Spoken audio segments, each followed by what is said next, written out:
Today in history, in 1484, Innocent VIII condemns witchcraft via papal bull, and subsequently he dispatches inquisitors to Germany to try witches. I'm assuming up until this point, witchcraft was A-okay.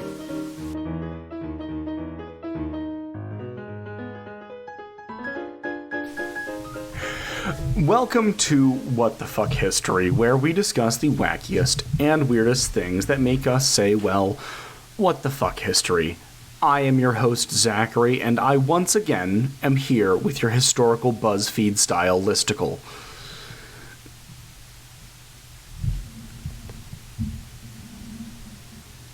Meghan, you're next. Meghan? We lost her. Oh, Meghan! She's back. Oh, okay. I couldn't hear you guys. Yeah, no, can you hear me now? Yeah, I can hear you guys now. Okay. All right, it's your turn to do the thing.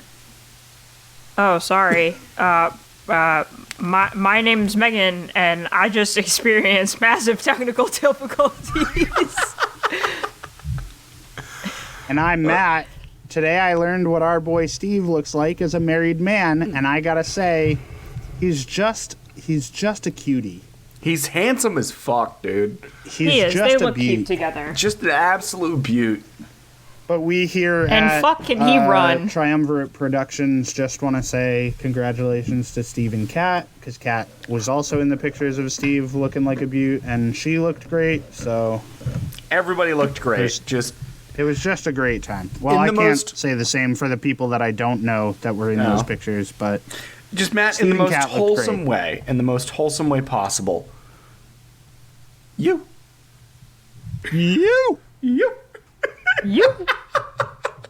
That's all. That's all I have What's to say. that character's name? Scotty Wallace or whatever? Scotty Wallace say, you.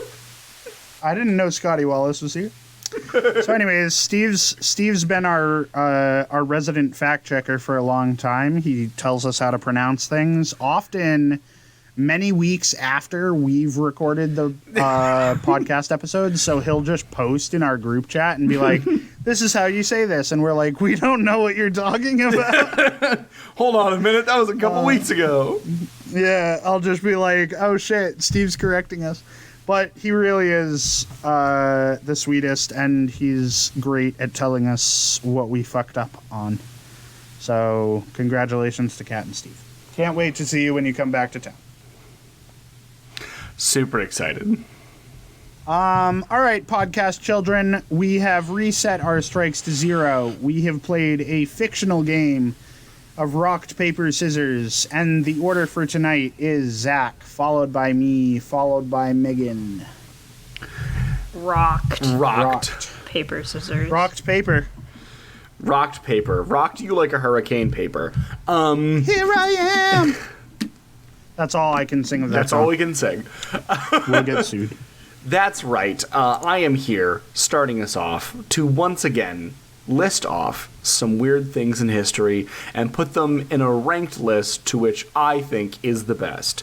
Not which one is the most effective, mind you, but the one that I enjoy the most. And this time, I am shying away from sex toys, something I never thought I'd hear myself say, and instead I'm talking about some weird stuff we did to be healthy. Because it's cold and flu season, y'all, so what better way to boost our immune systems than listening to all the awful ways we used to try and boost our immune systems? Are you ready? Oh, yeah. I'm so ready. I forgot that it was cold and flu season. Yeah. Can I take, like, a quick guess for, like, one of the things that people used to do? Sure. You're going to guess? Guess one. Guess one right off the top. Yeah, I'm going to guess. Guess it. I'm going to guess one right off the top. Way too much licorice. Oh, I did not put licorice in my ranked list. However... I was going to say eating mummies. Eating mummies, we've talked about that before, so I didn't put it in my ranked list. Fair. But, Megan, as far as eating licorice goes, yeah, we used to eat way too much licorice as a cure-all for everything, but I like licorice, so... I hate licorice. Ugh. And it's specifically because I was told to eat it while I was sick. Yep. I have bad news for you. If you go to Iceland or like literally any Nordic country, you're gonna bite into a nice, seemingly normal piece of chocolate, and then it's gonna be like, bam, licorice. Oops, all wow, licorice. this thing is gross. I hate that so much. I love I was also fully joking when I said that I didn't know that it was cold and flu season because You just had COVID. We had to cancel last week's recording session because I had COVID and I wanted to take a nap. Nap time.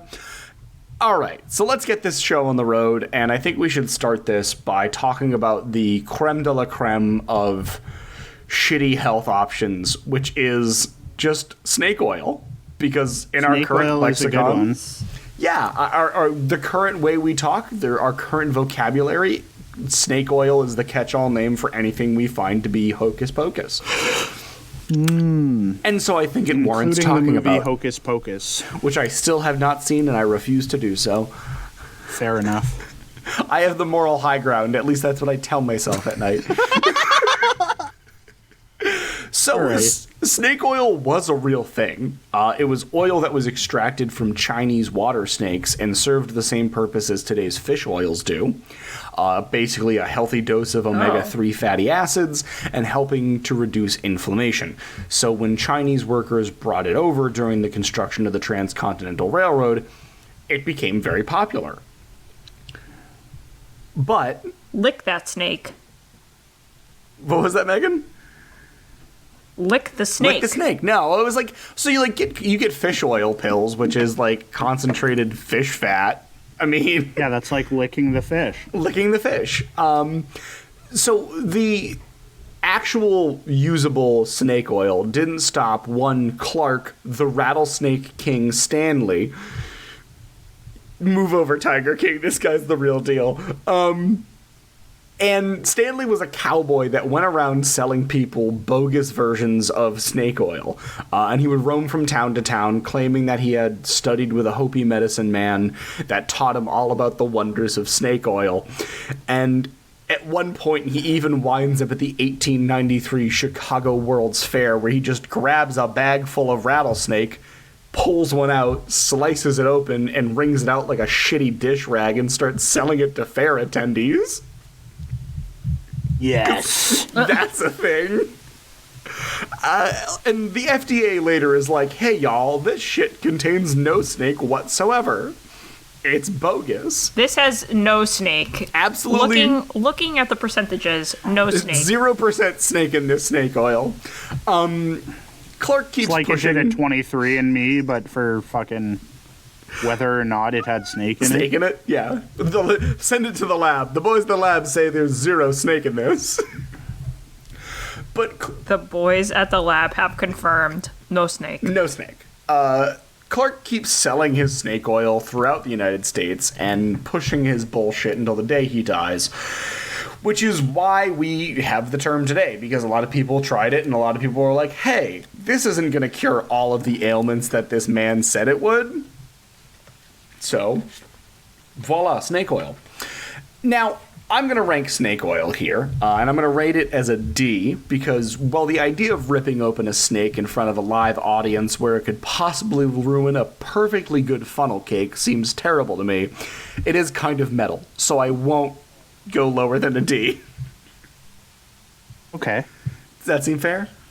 Okay. I mean, I'll be think- honest with you. I think so. for it being the term that we use to describe any type of medicine which does not work, it warrants it being at like a C at best. Okay, well, I feel we can bump it up to a C. That's a good point. I didn't think about that.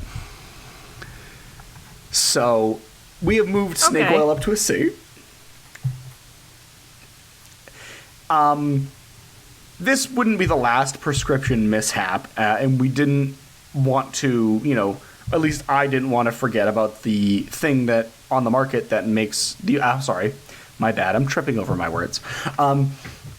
I wouldn't want to be. I'd be remiss if I didn't mention the only thing on the market that gets rid of the ghosts in your blood. Because in the mid 1880s, You should do cocaine about it. exactly in the mid 1880s, just before the snake oil extravaganza, scientists isolate the erythroxylene coca in the coca leaf. And they also rename it to cocaine Okay. because that sounds way fucking better. It sure does. That does sound better. It's way better. And it quickly becomes the pharmaceutical stimulant of the ages. In 1884, some weird Austrian by the name of Karl Kohler, who just so happened to be an ophthalmologist, discovers that if you put a few drops of cocaine into someone's eye, they don't really feel anything when you're digging around in there for surgery. And I'm sure that discovery came from a very ethical and well thought out trial. But it also meant that there was a lot less bleeding. Because I trust men with drugs. I trust weird Austrian men with cocaine. That's, I just don't see why not. I'm fairly certain that one of the stories that I told on this show was about an Austrian man who took cocaine. Probably. Sounds familiar. But yes. Does it sound familiar or does it just sound plausible? No, Why can't it be both? it happened. It Why did not happen. both? That was But the I Austrian man definitely that saw did tell God. that story. Yes. But yeah, so Karl Kohler discovers this, and the other thing about putting cocaine into someone's eye while you're doing surgery is they bleed a lot less because the eye tends to not... Because there's less pain and there's kind of an anesthetic feeling to it, the person moves around a whole lot less. So you get less bleeding and less fuck-ups. Yeah. And That's true. so that's a good thing. I hate it when my patients move during surgery. I hate it when I have to work on my extremely conscious patients and they move around too much. I'm just digging in the innards and they Honestly, gotta move. very annoying. It's rude. It's rude. It's rude to wake up in surgery. It sure is. So they eventually kind of take this and start using cocaine as a general anesthetic. And its treatment is used for just about everything. And I'll name a few in alphabetical order and not limited to alcoholism, depression, impotence, lethargy, sunitis, and toothaches. Were all cured with cocaine. Honestly, what doesn't lead to impotence? Cocaine cures Cocaine, everything. the wonder drug. But my favorite that's true. out of all of these is the toothaches, because usually the advertising for toothaches, why you should use cocaine for toothaches, is marketed towards giving it to your kids to coke them up and shut them up about their mouth pain. God bless America. Yeah. It's great. Look, I haven't Well, found a also, single situation kids are annoying that as fuck. has not been helped by giving cocaine to kids. So Absolutely. That's true. I literally have never come across a situation. Meghan works in a library where kids are abound, and she has a bag of cocaine under her desk for this very purpose. It's kind of like when David Bowie in Labyrinth, he blows glitter, out of his hand. That wasn't glitter. That wasn't glitter. It wasn't glitter. That was It was also cocaine. I love that Alright. labyrinthian cocaine. So you could That's the best kind, honestly. you could buy this shit from a fucking Sears catalog. Everywhere there was cocaine. And it wasn't until 1914 that the Harrison Narcotic Act outlaws the production, importation, and distribution of that sweet booger sugar. And for that reason, Wow. I'm going to give cocaine a B ranking, because while it seems like we had a whole lot of fun with it, I do think we overdid it. So it's only getting a B. There's no such thing as too much cocaine. And I'm going to What? switch There's from an no upper to a such downer thing as on too that much note cocaine. and say, hey, Hell yes. do you guys think heroin would cure my cough? Hey. Yes. Well, we used to think Yeah, that. I think it'll cure most things, at least mentally, Again. Yeah. for a time. They are taking from the Benadryl school of thought, which is you can't be sick if you're dead or asleep. Pretty much. That's true, actually. And so, I mean, isn't that what all modern cough syrup does? It just knocks you out. puts you under enough where you can't think about coughing. Yeah, or it has a bunch of like cough and sinus suppressants so that you don't know you're sick, but you're sick. Yeah, well, it just like it puts everything to sleep. Yeah. It's like shut up. Shut up, body. Like, I don't do what I need you to do. Yeah, shut up. It's time to sleep now.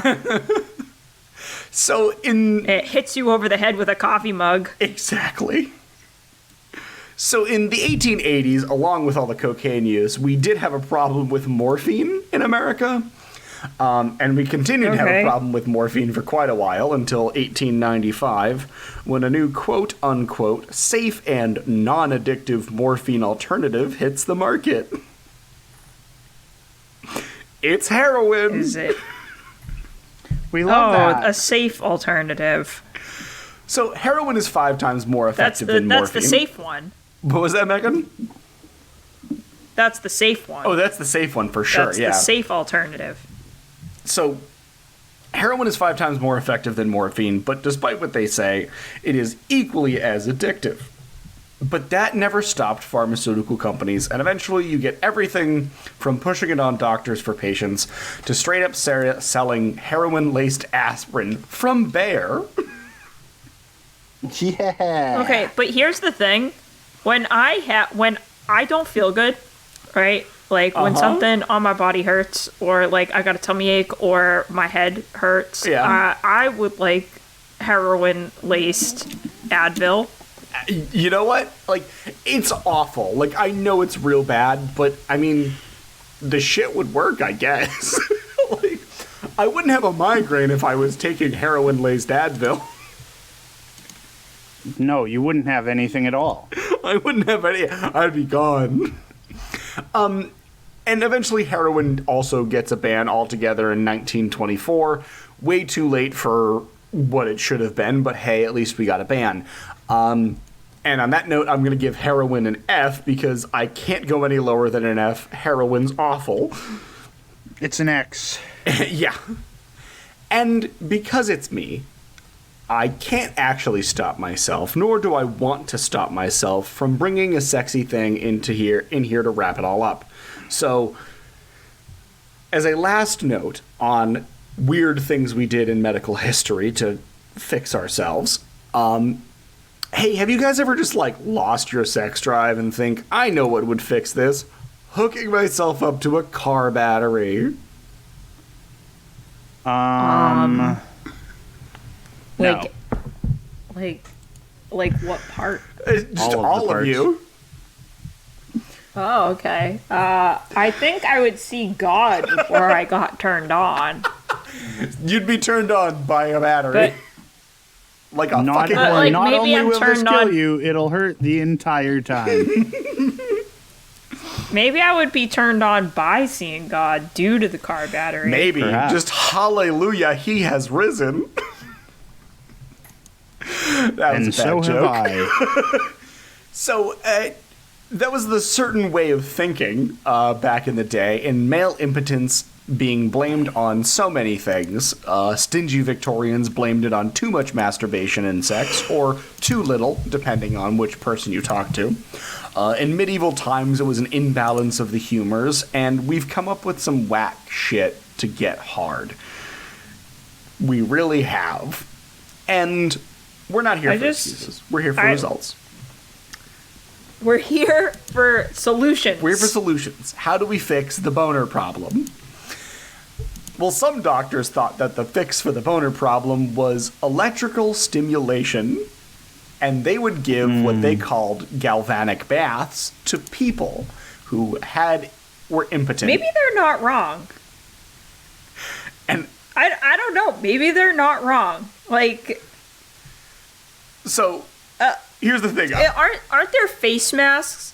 Aren't there like these face mask machines that like apply a low level of an electrical current to help stimulate your face? Okay, so Maybe a little electricity isn't wrong. with actually like revealing the end here, this is still a practice that is used for erectile dysfunction, there are actually like studies that show Oh like my a God. little bit of like electric shock is, can be helpful. I guess. I can't believe this. But like the way we used to do it definitely seems a lot less humane. Like again, the galvanic bath, where it was just a tub filled with water and electrodes, That and you just threw a toaster in. that you just like had a person sit in. Your sexual desire could be returned to you in just 6 relaxing sessions of the Shock Tub 3000. So The Shock Tub 3000. yeah, you'd basically just like sit in a tub and get electrocuted for 5 minutes and be like, well, I'm hard again. I can't tell if I'm hard or I have rigor mortis. Either way, I'm good to go. You're both. You got both those things. Other doctors at the time liked a more direct and local approach, preferring to stick an electrified rod up a man's urethra. Wow. And you would get this Yuck. treatment That twice is a a week, one- and sessions lasted 5 to 8 minutes. Yuck. I think that's a one-way hole. Yeah, I'm pretty sure that's a one-way it's- hole, too. It's not. It's not, but I think okay. it should be. At least I for agree. my particular tastes.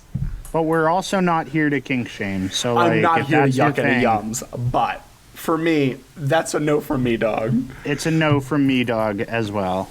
And eventually, some less trustworthy doctors and money-grubbing businessmen started selling electropathic belts for in-home care. These things were marketed towards helping with nerve issues and back pain and exhaustion, but we all knew it was for limp dick. We all knew. We all knew it was for limp dick. And I am going to give electric dick therapy the C ranking. Because while it doesn't sound cock? fun, C for cock, A. Got it. And also B, or 2, however you prefer. Well, it doesn't sound like a fun thing to do. It does sound like something that may or may not be able to give me superpowers. So, for that reason, I give it a C ranking. There you go. And I know I've gone over 4 of them in detail, but I don't want to chew up too much more time, but I do want to give a few honorable mentions. Those honorable mentions being the lobotomy with a C rank, just for the Claire's meme alone. Love that. Yeah, I think C rank is good for the lobotomy. Literally helped no one. Vibrator hysteria therapy gets a B because, well, it is... Oh, S rank. It's fucked up in origins, but Pussy Power took that one back, and I love that for them, so they get a B. What do you mean a B? It's got fucked up origins. I can't give it an A. Oh, okay. I'm contesting it. I'm Okay, you contesting can contest the B. it, but we'll circle back to that. So, vibrator We'll circle hysteria back therapy to gets it. a B. Milk transfusion gets an F because I'm lactose intolerant. Chloroform, Because I'm lactose intolerant. What a petty reason. still a reason. Chloroform Fair. for asthma gets a C because it's so stupid that it's funny. Hey, does this napkin smell like chloroform to you? And finally, the tobacco smoke enema gets a B rank because, well, I'm not a fan of butt stuff. It did actually help with cholera, apparently. Wait. That's also it where did? the term blowing smoke up someone's ass Yep. comes from. Why did that help with cholera? Why not? I don't know. I'm not a doctor. I'm just a guy who talks about shitty doctors of the past. And That's crazy. Megan, to circle back to your point about the vibrator not getting an A, it's because no one gets an A. Because fuck, guys, we need to be better about medicine. This whole story was just a plea for the American healthcare system to do better. That's all. That's true. That's true. To be fair, though, I gave it S rank. I skipped A. You're Okay, giving you know the what? vibrator S rank? Yeah. Is that what you said? The vibrator itself deserves an S rank. The origins of it being used as a therapy for hysteria, I'd say can bad. probably keep it at a B. Yes. So Yeah, I'm not arguing with that. the vibrator hysteria therapy gets a B. The vibrator itself gets a triple S rank. Yeah. I think it's just a godly device. Just a godly device. Oh, thank fuck for technology. Remember, folks, So that's not your enemy, it's your friend. About medicine. Zach told me that he was going to do a story about World War One. Again, we didn't record last week, but last week his topic was going to be World War One, and so my whole intro was written based on Zach doing a World War One thing, and now he's not, so he's a lying piece of shit, and for that I'm giving him a strike. Fair enough. Oh my god! Wow. But you just called him petty for being lactose intolerant, but then you start out with that. No, I'll I take a accept strike that. for it. I'll take a strike for the pettiness. Look, I'm not. No, I'm not you don't ashamed. deserve a strike right now. All I'm saying is, watch yourself. I'm watching. Jesus. So since Zach didn't do a story about World War One, I figure I'll follow it up with a story about the sequel. That's right, folks. We're going back to World War Two. Hey! The war so nice they waged it twice. What? Germany were the bad guys again? Who could have seen that coming? That's crazy. And now Italy's here? Yeah. And what's that? It's the Russians with their steel chair! It's the Don't put them on a level with John Cena. Yeah, sorry. Okay, so anyways, World War II, the Germans were using submarines that they called U-boats, which stands for underwater boats. Does it really? That's not actually the truth. I got really excited I was for gonna a lose second, my and then I mind. was like, that's not German. Not quite. I was gonna make it Unterwasser boats, but then I didn't want Steve to have to do any extra work. Fair enough. I mean, I also learned German, but I'm sure there's a different word for underwater, unless, 3 weeks from now he's gonna send me a message and be like, no, it's Unterwasser. But either way, they were using submarines. Tonight, we're going to talk about one of these submarines. Okay. This is the story of U-1206, or 1206. U-1206 was commissioned by a man named Gunther Fritz. And after undergoing training exercises, it was approved for active duty. Command of the ship was handed to a man by the name of Karl Adolf Schlitt, and they were sent out to sea. Oh. That's a name. Huh? That's a name. That's a name. Karl Adolf? Yeah. No, Schlitt. Yeah, his Schlitt. last name is Schlitt. Schlitt. So they went out to sea. The 1206 went on a training patrol on March 28th, and it came back on March 30th. It had a one patrol on April 2nd, and then it was sent out for its very first active patrol on April 6th. And on April 14th, a tragedy occurred. Okay. Would either of my esteemed co-hosts like to guess the tragedy? I mean, On April I 16th. know the answer, so I feel like I shouldn't answer. I mean, you both Yeah. know the answer. Well, you should tell everyone else. But you should tell me, can you guess the nature of the tragedy? That shit sunk. It sunk. It did sunk for sure. So 1206 was an advanced U-boat, and it had a fancy type of Advanced. toilet. Oh, I was gonna say whatever makes a submarine go. Propeller. A propeller. It had a new propeller, and that propeller was the toilet. No, it had been That outfitted. propeller was a toilet. It had been outfitted with a fancy new hydraulic toilet, and the toilet was fancy because it allowed for the expelling of waste while the vessel was in motion, which I guess submarines up to this point were not able to do. You couldn't shit and go at the same time. I got you. Correct. But the ability to do this required a trained technician in order to expel the waste properly while the machine was in motion. You need a poop patrol? Kinda. And so, They're like, hey, are you pooping in there? hey, are you pooping? Because I'm going to have to push like 10 buttons after you're done.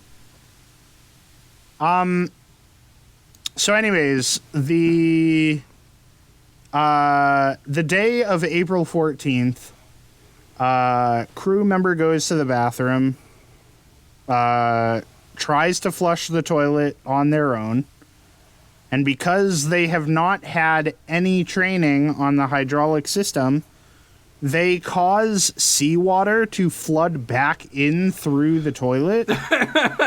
Oh no, this is tragic. And This is horrible. So seawater begins flooding into the vessel, and because of the location of the toilet on the ship, the seawater begins to affect the ship's batteries, which, when they start interacting with the seawater, they start producing chlorine gas. Oh, God. Oh no. This went from a shit show to a gas explained as bad. Yeah.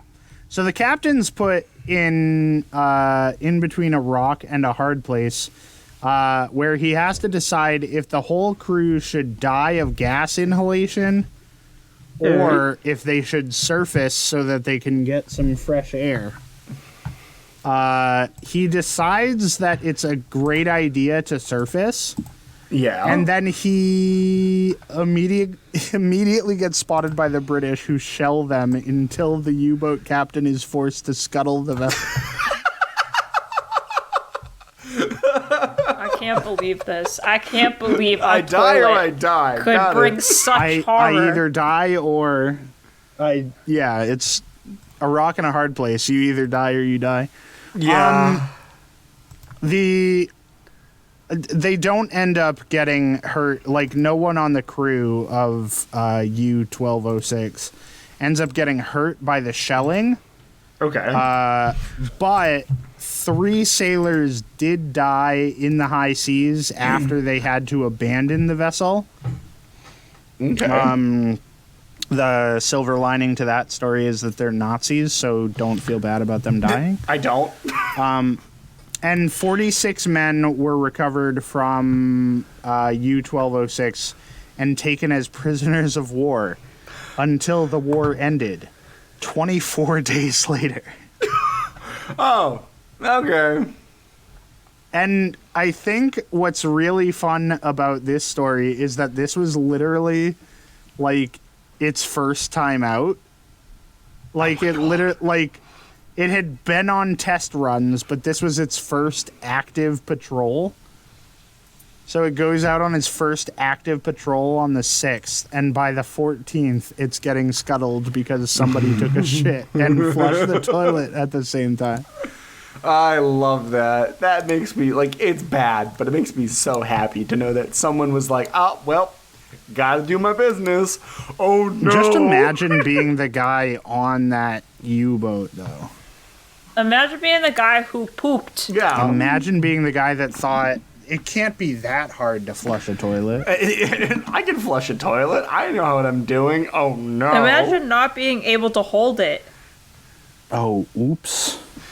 Yeah. And that, surprisingly, is my entire story. I mean, not surprisingly, like... I did say that it was a very short one. You did say it was a short one, and not only that, but, like... Man... You can only say I fucked up shit so many times in so many ways, you know? Yeah. I goof pooped, you know? I pooped a goof. I just thought that story how was so embarrassing. good because it's like, it's. I mean, first of all, if it ain't broke, don't fix it.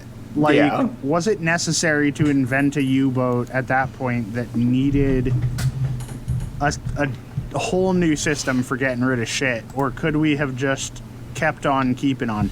Now, again, I'm happy that Nazis died. It's fine. Yeah. But, like, I'm just thinking, I don't understand, like, why there was an innovation to it. No idea. I mean, sometimes humans push the bounds of science, Yeah. and it takes us further away from God. Yep. Or And, three men. You know, this will. 3 men got closer to God, actually. As close as one. I as don't close know. as one can get, yeah.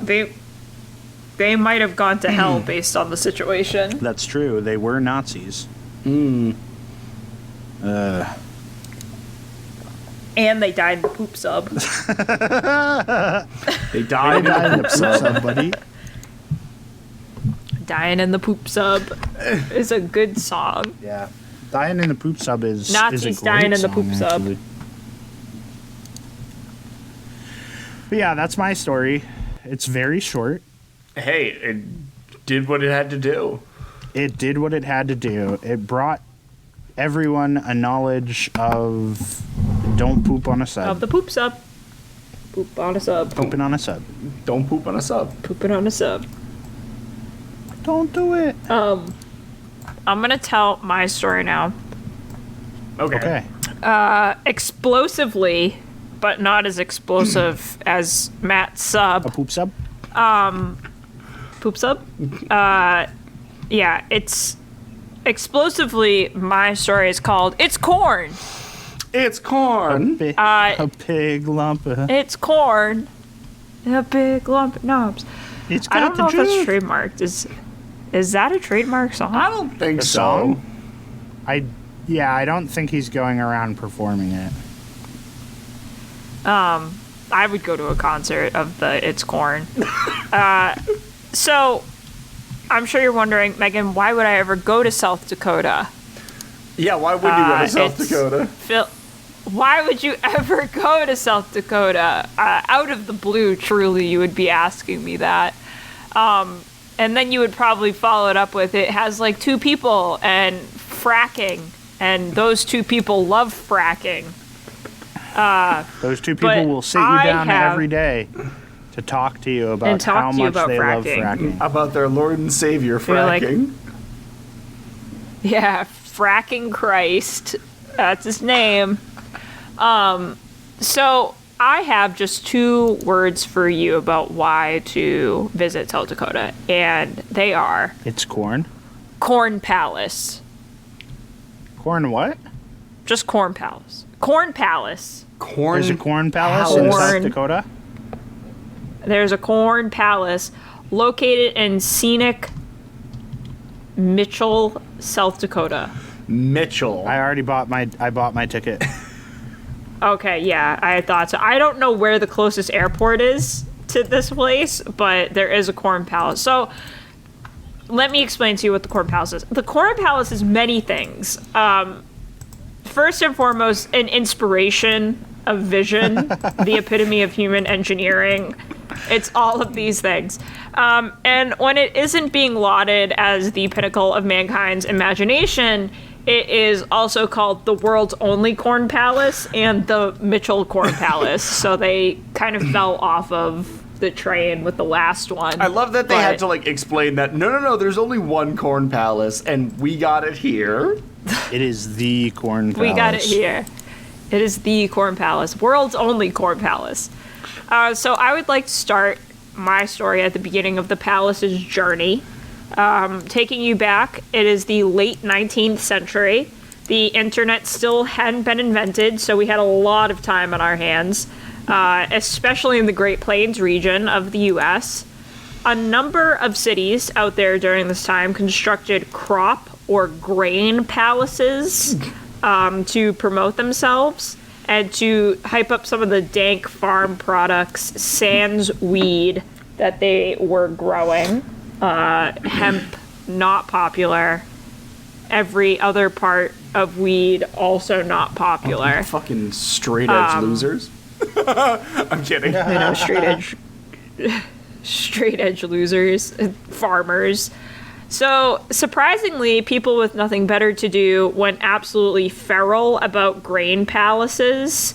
The idea was just to, they were just big buildings that showcased these products. Okay. Like expo centers. So it's a building that really likes corn. It's not a building made out of corn. Oh, well, let me get to it. Okay, all right, I'm back in. I was all right, it's a building, all right, but now I'm back in. You got me. No, let me cook. All right. So the idea was a success, and it spread.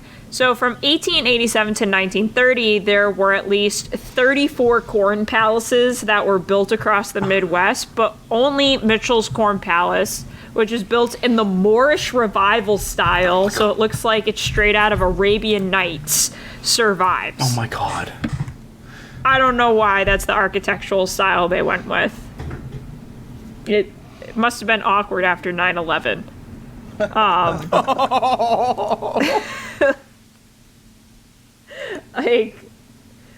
All these Republicans are kind of looking at their corn palace and they're like, God damn it. I did post it in the Discord chat, by the way, if you want to take a look. Oh my god. The corn palace. It's beautiful. So it is beautiful. It's a beautiful building. So the original Mitchell Corn Palace, also known as the Corn Belt Exposition, was built in 1892 to showcase the absolutely fertile soil of South Dakota and convince people to settle in the area. And judging by the fact that today the entire state has just shy of 900,000 people, it did not work. Obviously it's more people than it had, but I think Massachusetts, which is so small compared to South Dakota, has 6 million people in it. So the building was constructed on Main Street on donated land from a member of the First Corn Palace Committee. Oh my god. In 1909, Mitchell tried to have a city coup to replace Pierre as the state capital, but was unsuccessful. I don't know how that happens, how a whole city has a coup against another city to try to become the state capital. Oh my god. It's the same way all coups happen. How? Without any proper planning. Okay, that's... yeah, I'm back in. So then in 1921, after being unsuccessful gaining the state capital title, the palace gained Russian-style onion domes and Moorish minarets, giving it the appearance it has today. So it kind of looks like a weird combination of the Kremlin and the Hagia Sophia. Yeah, that's a good way to... I was just thinking it looks a lot like the Red Square in Moscow. Yeah, it's a really weird building. So in 2004, media attention was drawn to the palace when, for some reason, it received Homeland Security funding, presumably because it was one of the biggest tourist attractions in the area. Not that that's saying much. The department did draw criticisms for this, though, because everyone else was just like, why are you giving money to the Corn Palace when 9/11 was 3 years ago? Oh my god. They're like, we don't understand why the Corn Palace is getting national security coverage when New York is still, we have gaping holes in New York. So then in 2007, the Corn Palace received even more money for a new camera system to protect a new fiberglass statue of the Corn Palace's mascot, Cornelius. Cornelius? Yeah, Cornelius is the Corn Palace's mascot. I love that. So I'm sure now, we're circling back to Zach's previous point. I'm sure you're wondering what the exterior of the palace is made of. And yes, it is corn stalks and cobs. I love that. Oh my god. There are also corn murals on the outside, and those are replaced every year with designs from local corn artists. We have no cool jobs here. I demand to see that process. The corn murals? I demand to see how one creates a corn mural. Well, let me explain. So, first off, it costs about $175,000 every time the corn palace is redecorated. Oh my god. And the way that it is done is sort of like a corn by numbers configuration. Like, That's awesome. Corn by numbers. They find like cobs that are certain colors, and then they like project the mural, and they're like, okay, brown cobs go here, yellow cobs go here, and so on and so forth. So on off days, the palace is a venue for concerts, sports events, and other community things, making it one of the most confusing yet wholesome things I have ever heard about South Dakota. Not that I've heard a lot, but I guess it's good to know that the Corn Palace is one of the most secured places by Homeland Security in the whole state. Wild. And that's... I know, it was truly... I don't even remember how I found this story. I don't remember how I found the Corn Palace. Because, like, last week we were going to record, but we didn't, and I didn't have time to write my story, and I was like, I think I have ones that are ready to go. And I did, but I didn't remember corn. I didn't remember the palace. How could you forget the palace? How could I forget it? But it's a crazy building. It's an absolutely insane looking building. Like, I just don't know why you would specifically go to South Dakota to see it. Like, yeah, it's cool if you already live in the state, but like, I'm not gonna fly to South Dakota. Meghan, have you looked at this? This is my Mecca. Like, look at it. Your Mecca is made of corn? It's gorgeous. It is gorgeous. Like, don't get me wrong. And that's all corn. The whole thing is made of corn. Oh my god. Yeah, like, I feel like... Like... Okay, but, like, I am a kind of person that likes dumb roadside attractions and, like, weird shit like this. And I'm looking at this going, like... I gotta find other things in South Dakota to do, because I gotta go see this fucking corn place. I've got to be honest with you. But, I mean... I have already bought a ticket. Oh, yeah, he's already gone, I'm there. dude. You're there? Well, I'm leaving tonight. Is it... I'm leaving tonight on a red eye. Broadcasting live from the Corn Palace will be our episode next week. Broadcasting live. Are the Badlands in, like, Badlands National Park? Yeah. The Badlands National Park is in South Dakota. Yeah, we're going. Like, there's Live some from the cool Corn shit Palace, to Like, go how live cool- to. from Wait. Badlands National Park. Hold on, let me look to see how close Mitchell is from the Badlands. This is a huge fucking state. It is. It doesn't need to be that big either. I know. There's really no All right, point. hold on. Directions, Mitchell, South Dakota. Okay, it's a 3-hour drive.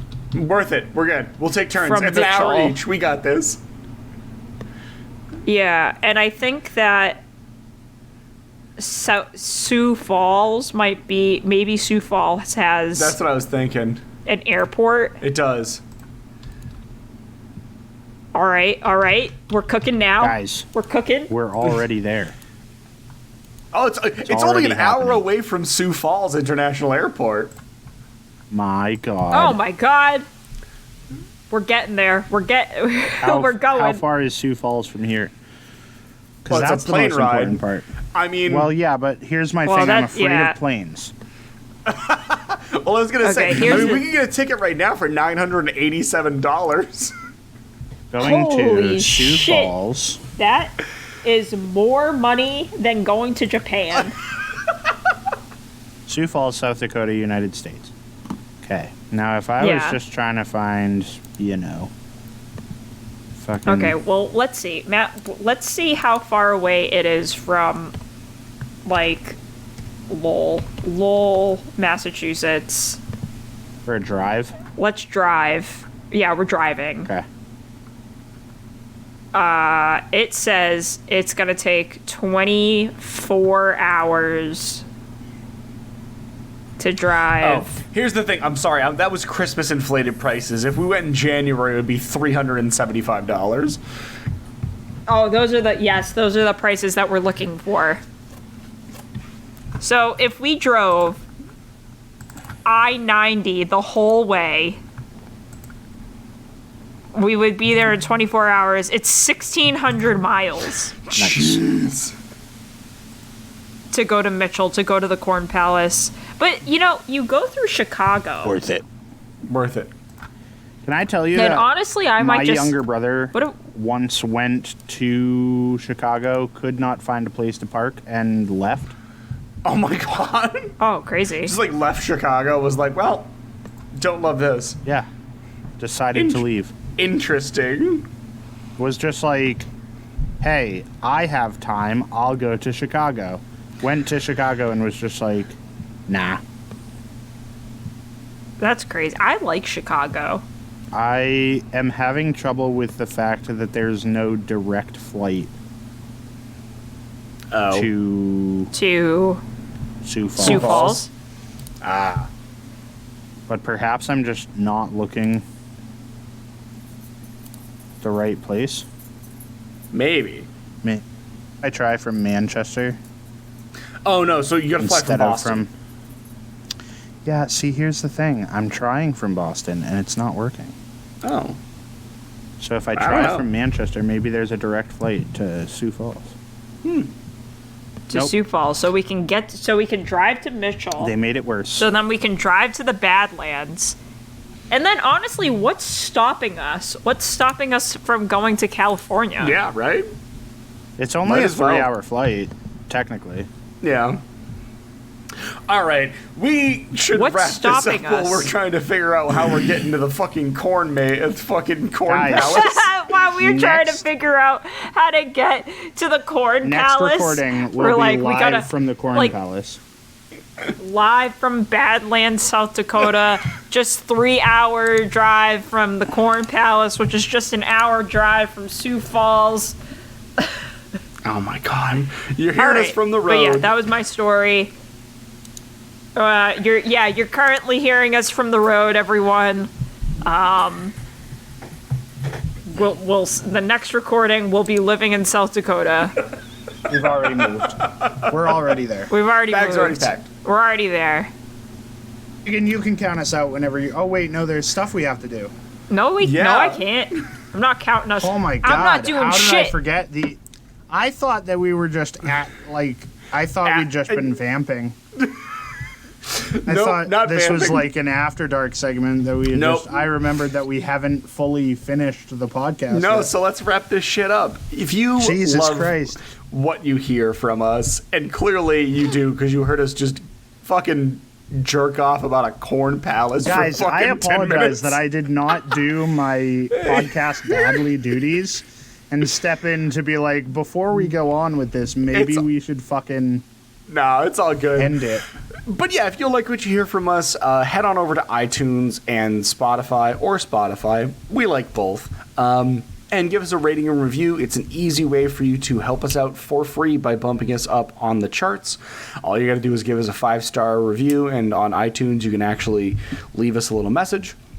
If you want to support us in monetary ways, you can head on over to patreon.com/triumvirate productions, where you can join our $3, $5, or $10 level of patron subscriber, where you get a whole bunch of bonuses such as the After Dark segments and early episodes that are unedited. And then if you also can't support us monetarily, we completely understand. you can go follow us on our socials. The Triumvirate. On Instagram, we're at _Triumvirate_Productions, and you can find us on Facebook as well. Yeah, that's that. That's the socials. That's us. And with that, the podcast ends with a resounding, "What the fuck, history?"